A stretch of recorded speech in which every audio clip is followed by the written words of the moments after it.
Bab 450. Emosiku ini. Tubuh hantu itu sangat cepat, dan dalam sekejap mata, dia berada di depan mereka bertiga, dan pada saat ini, si botak menyerang dengan penggarisnya. Hantu itu tidak menghindar, dia meninju penggaris berat si botak. Bang!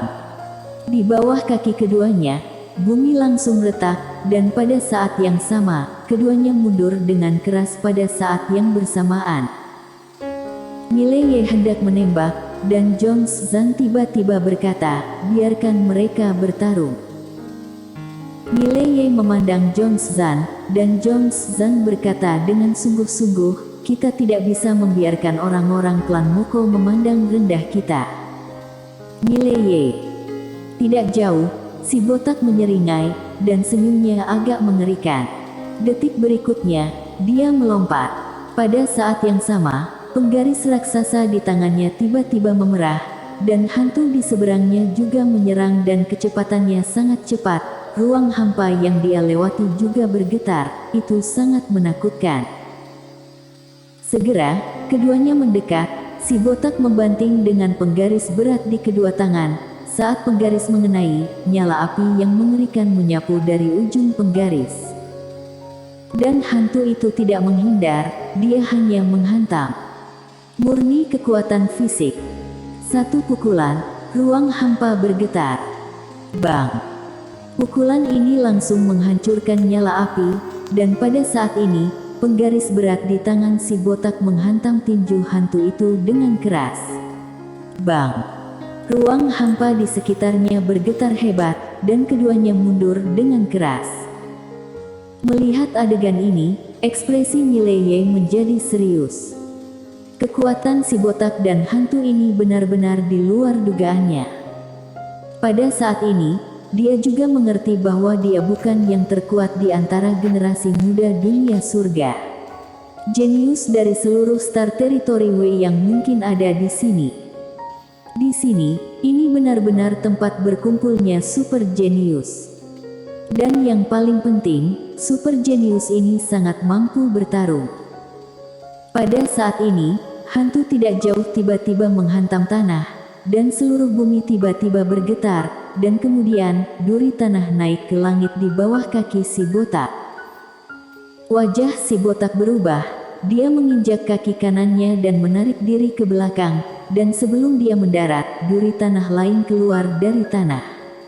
Ekspresi kesuraman melintas di mata si botak, dia menghantam dengan penggarisnya. Bang! Duri itu hancur seketika. Pada saat ini, hantu tiba-tiba muncul di depan si botak, dan dia meninju dada si botak. Saat si botak terhempas, dia memukul dada hantu itu. Bang! Hantu itu juga terhempas dalam sekejap. Keduanya mendarat hampir bersamaan, dan tanah tempat mereka mendarat langsung retak. Di kejauhan, hantu itu hendak bangun setelah berjuang di tanah untuk sementara waktu. Melihat adegan ini, wajah Mileye tenggelam, karena seluruh tubuh hantu itu patah, dan pihak lain masih bertarung. Tak jauh dari situ, si botak juga perlahan bangkit. Si hantu menatap si botak tanpa ekspresi, hanya ada jiwa pembunuhan dan jiwa pertarungan di matanya. Tepat ketika hantu itu hendak menembak lagi, sebuah suara tiba-tiba terdengar dari samping, cukup. Mendengar suara ini, pria hantu itu dengan cepat berhenti. Tapi ekspresi Mileye dan Jones Zan berubah. Terutama Mileye, alisnya berkerut dalam karena dia tidak merasa ada yang datang. Mileye dan Jones Zan berbalik, tidak jauh di depan mereka, berdiri seorang pria. Pria itu berusia 20-an, mengenakan kemeja hijau panjang, dengan tangan kanan di belakang punggungnya, dengan temperamen yang tenang dan acuh tak acuh. Di sebelah kiri di belakang pria itu, ada seorang pria yang sangat kekar. Pria itu telanjang dada, berpangku tangan, otot-ototnya menonjol, dan dia penuh dengan kekuatan ledakan. Di sebelah kanan di belakang pria berbaju biru, juga berdiri seorang pria. Sosok pria itu berseberangan dengan pria kekar di sebelah kiri. Pria ini sangat mungil, seperti sosok wanita. Dia mengenakan jubah lebar dan menyembunyikan tangannya di dalam jubah.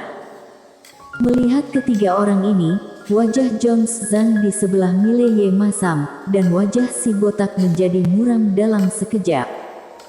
Mileye berkata dengan lembut, "Kenal."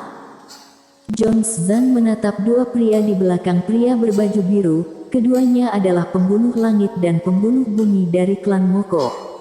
Mereka sangat kuat, biasanya tidak bisa melihat mereka. Berbicara tentang ini, dia berhenti sejenak dan berkata lagi, keduanya memiliki kekuatan untuk membunuh alam keberuntungan. Apalagi ini setahun yang lalu, adapun sekarang. Membunuh alam keberuntungan. Ekspresi Mileye menjadi serius. Dia menatap kedua orang itu lagi. Keduanya tampak muda, kira-kira seumuran dengannya, dan pihak lain mampu membunuh alam keberuntungan. Seolah memikirkan sesuatu, Mileye menatap pria berbaju biru di depan keduanya. Lalu siapa orang ini? Jones Zhang menggelengkan kepalanya. Aku tidak tahu.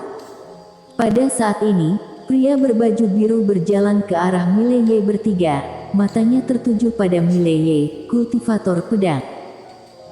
Mileye sedikit mengernyit, pihak lain ternyata tahu bahwa dia adalah kultivator pedang. Pria berbaju biru hendak berbicara, tetapi pada saat ini, dia menoleh untuk melihat langit di kejauhan. Segera, dia mengerutkan kening. Setelah beberapa saat, dia berbalik dan berjalan ke kejauhan.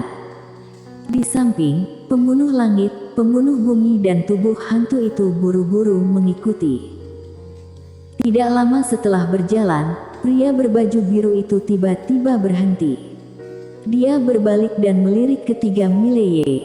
Detik berikutnya, dia menginjak kaki kanannya dengan ringan. Bang! Ruang hampa di sekitar ketiga Mileye langsung retak. Dan dalam sekejap, ketiga Mileye mundur hampir 100 kaki jauhnya. Setelah ketiga Mileye berhenti, mulut Jones Zhang dan si botak tiba-tiba berdarah, sedangkan Mileye baik-baik saja. Pria berbaju biru itu jatuh pada Mileye, sedikit terkejut, "Kamu cukup menarik." Setelah berbicara, dia berbalik dan menghilang tidak jauh. Pergi terburu-buru. Menyaksikan arah pria berbaju biru dan yang lainnya menghilang, ekspresi Mileye juga serius. Pada saat itu, dia merasakan kekuatan ruang hampa pihak lain, tetapi kecepatan pihak lain sangat cepat sehingga sebelum dia dapat menggunakan aturan Tao ruang hampa di sekitarnya sudah rusak terlalu cepat. Bukan ini intinya adalah pihak lain bisa dengan mudah menghancurkan ruang hampa. Tidak hanya cepat, tapi kuat. Pada saat ini, Jones Zhang di sebelah Mileye tiba-tiba berkata dengan suara yang dalam, "Klan Moko memiliki satu jenius lagi. Kekuatan orang ini jelas di atas pembunuh langit dan pembunuh bumi itu. Tidak tahu apakah itu adalah Serjan Mo yang legendaris." Di samping, si botak berkata dengan sungguh-sungguh, "Pokoknya, aku harus kembali dan memberitahu si gendut Tang tentang masalah ini. Kali ini klan Moko terlalu lama diam, ini benar-benar tidak normal." Setelah mengatakan itu, dia berbalik dan pergi. Jones Zhang memandang Mileye, "Ayo pergi." Mileye mengangguk. Di perjalanan, Mileye merasa agak berat. Sebelumnya dia merasa lawannya adalah generasi yang lebih tua, dan generasi yang lebih muda pada dasarnya sedikit yang bisa menjadi lawannya.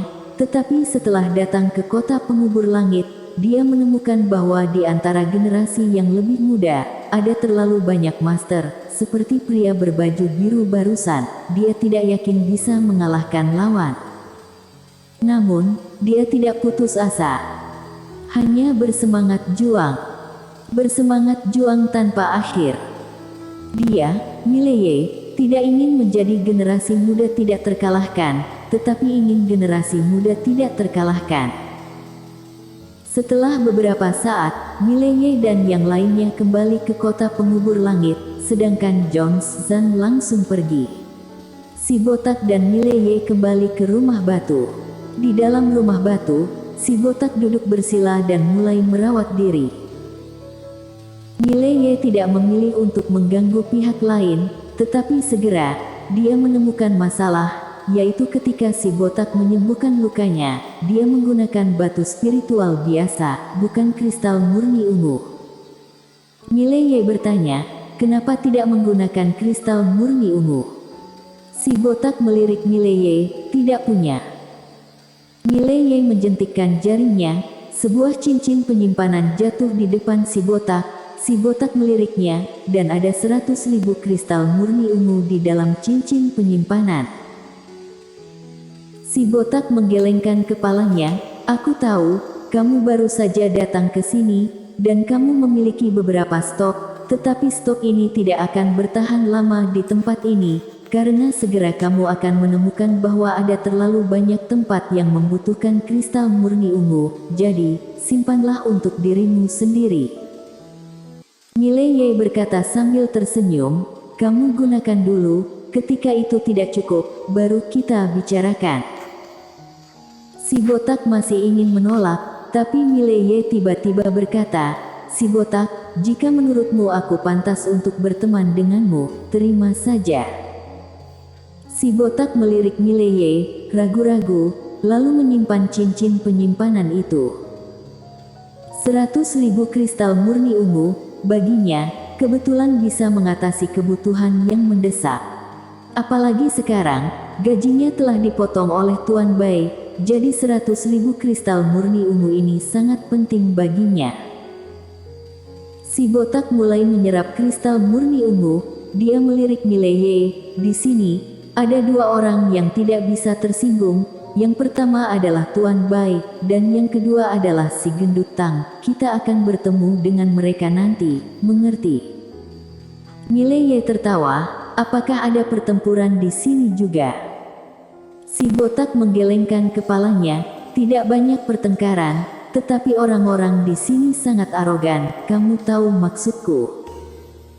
Mileye mengangguk. Dia secara alami mengerti bahwa semua super jenius ada di sini, dan sebagai super jenius, orang pasti sangat arogan. Pada saat ini, Jones Zan masuk, dia melirik kedua Mileye, dan berkata, si gendut Tang ingin bertemu denganmu. Si botak sedikit mengernyit, dan setelah beberapa saat, dia bangkit, ayo pergi. Mileye mengangguk dan mengikuti. Tak lama kemudian, Mileye, Jones Zan dan si botak sampai di sebuah rumah batu yang berukuran besar, beberapa kali lebih besar dari rumah batu Jones Zan. Setelah memasuki rumah batu, bau daging tercium. Di rumah batu itu, ada 7 orang, 5 pria dan 2 wanita, dan pemimpinnya adalah seorang pria yang sangat gemuk. Mileye tahu bahwa orang ini seharusnya adalah si gendut Tang. Si gendut Tang sedang duduk di tanah sambil makan kaki domba. Mulutnya penuh minyak, dan dia tidak menjaga image sama sekali. Beberapa orang yang duduk di sebelahnya juga sedang makan. Jones Zan berjalan mendekat, saudara Tang, saudaraku datang. Si gendut Tang mengabaikan Jones Zan, dia masih mengunyah kaki domba di tangannya. Jones Zan sedikit malu, dia menyeringai, lalu menatap Mileye dan si botak, tunggu sebentar. Si botak mengangguk, dan Mileye tidak berbicara. Dengan cara ini, di bawah pengawasan ketiganya, si gendut Tang selesai memakan kaki domba, tetapi pada saat ini, dia mengambil kaki domba di depannya lagi dan mulai menggerogoti. Melihat pemandangan ini, wajah Jones Zan dan si botak masam, tetapi tidak ada yang mengatakan apa-apa. Dan pada saat ini, Mileye tiba-tiba berjalan ke depan. Pada saat ini, Jones Zan dengan cepat meraihnya. Dia menatap Mileye dan menggelengkan kepalanya. Mileye tersenyum sedikit, apa ada ya, aku tidak tahan dengan amarahku. Suara itu terdengar, dan pedang berselubung tiba-tiba muncul di tangan kirinya. Detik berikutnya, dia menghunus pedang dan membanting ke depan untuk menebas. Bang! Seluruh rumah batu hancur. Bersambung.